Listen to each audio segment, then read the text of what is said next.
Hello, I'm Pat O'Hare, Chief Market Analyst for Briefing.com. Today is Wednesday, July 30th.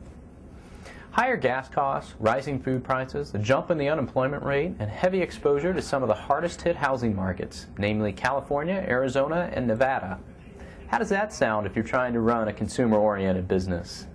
The obvious answer is not good, which is why it should come as little surprise to hear that quick-service restaurant company Jack in the Box, which is up against those very hurdles, has seen its stock get clobbered since May 2007. To be exact, shares of JBX have dropped 47%.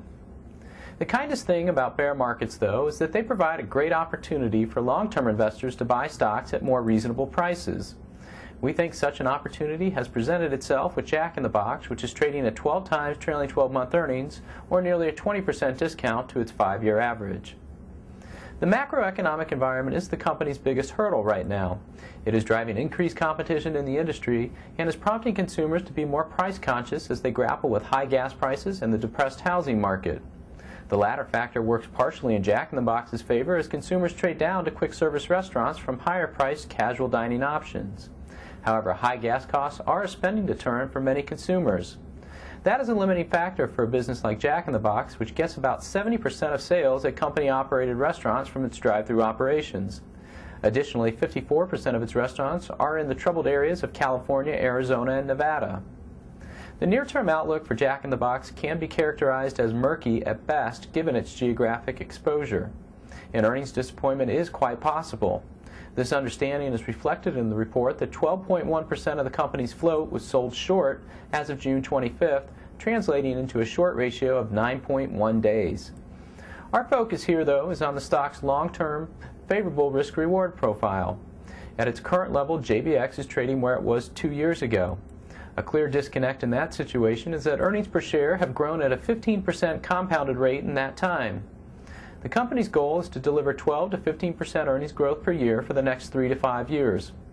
Using the midpoint of that range and taking into account the stock trades at 10.5 times estimated fiscal 2008 earnings, JBX sports a price-to-earnings growth ratio of 0.78.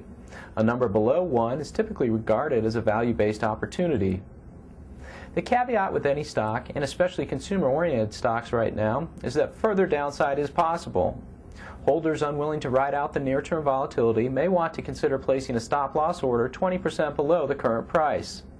However, with JBX down almost 50% from its high, the company's strategic initiatives gaining traction, and the economic cycle destined to turn upward, we think there is an acceptable level of risk at current prices for patient investors to buy the stock.